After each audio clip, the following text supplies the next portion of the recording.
please send friends and others along to this channel right here and subscribe. Hit the notification bell so you never miss a new video. And also help me out by putting a little donation into my Cash App at King of All Podcasts or PayPal.me/King of Podcasts. Or go to my special Amazon link where you buy all of your Amazon purchases just like I do.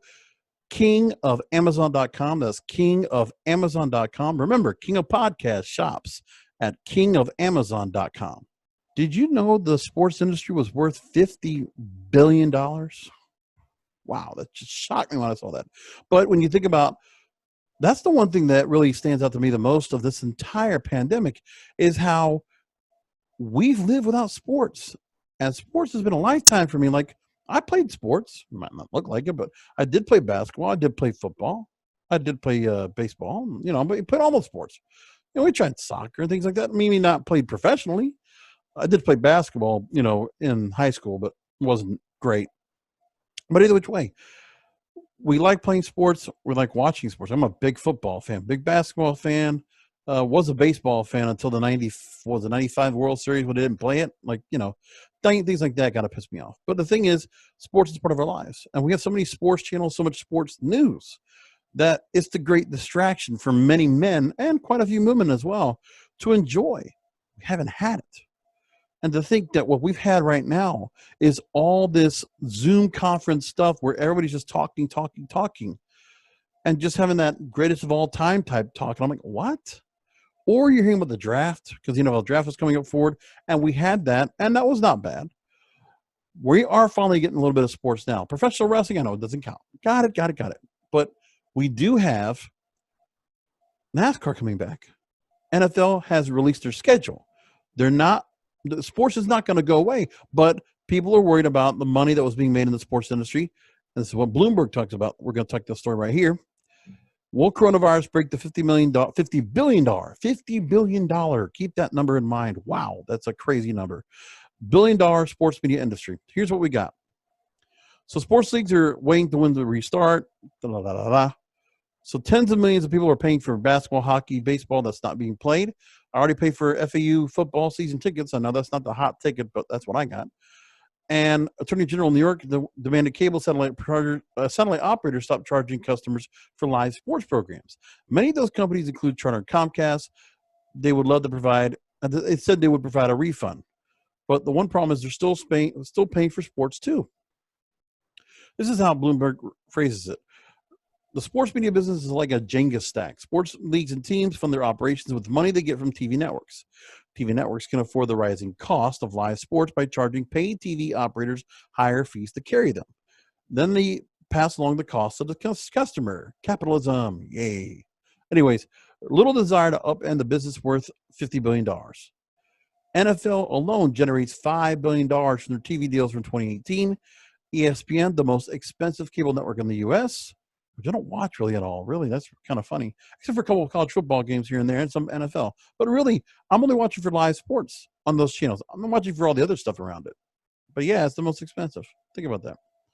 And they charge higher prices even as people leave cable for streaming. So here's what an analyst, Rich Greenfield, says. This is the kind of money you're already spending right now. Even when you don't realize how much is on your cable bill, you're paying for something you don't watch, which is part of the reason why people don't like cable anymore when you go to streaming. But the funny thing is, that's the reason you have to keep cable in the first place if you want to watch sports. At this point, TV watchers without sports, they're opting to go to Netflix, Hulu, Amazon Prime, because if there's no sports, why have cable? If there's no live sports, why watch network or cable at all? And that's the point. And I think they're not wrong. So if one person stops paying, somebody gets left with a big bill. Right now it's the consumer, Average cable bill has tripled since the mid-90s when it was $25. Now $80. Not for me. In our house, it's $200. What are you talking about? So live sports isn't the only reason. It accounts for 40% of the average cable bill. 40%.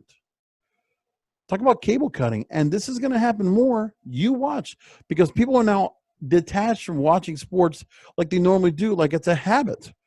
You're breaking people that habit right now. So sports is getting a hit right now because there's some sports fans that won't feel like their sport is going to come back, or if it does come back, are they going to care? It's like a series on a TV show that you watch and you're following along, and now you don't have it.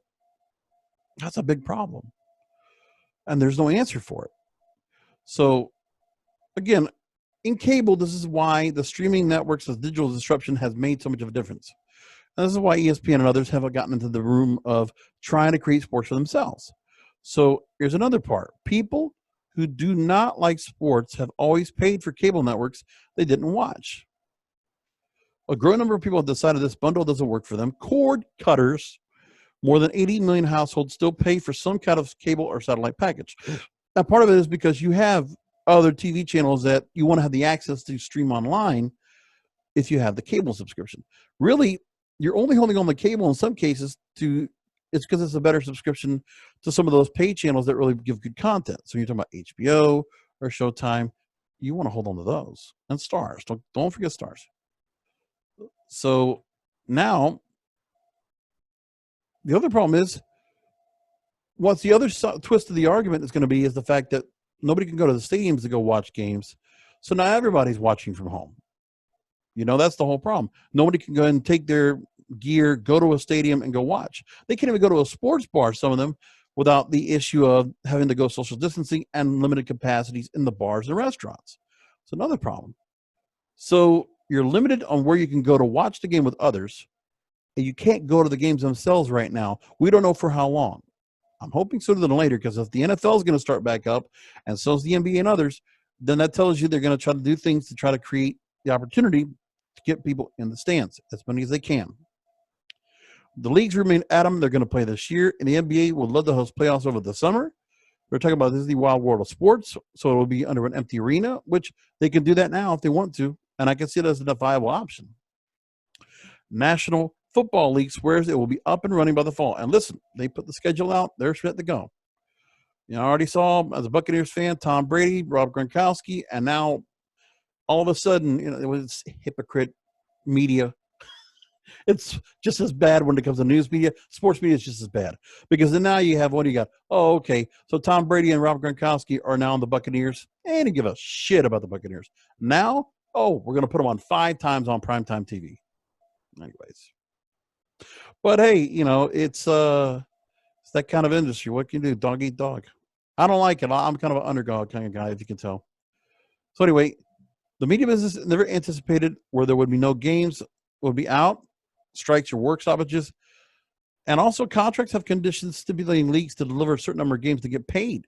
Same goes for networks, but these all have what's a cure position that gives the leagues time to make it right.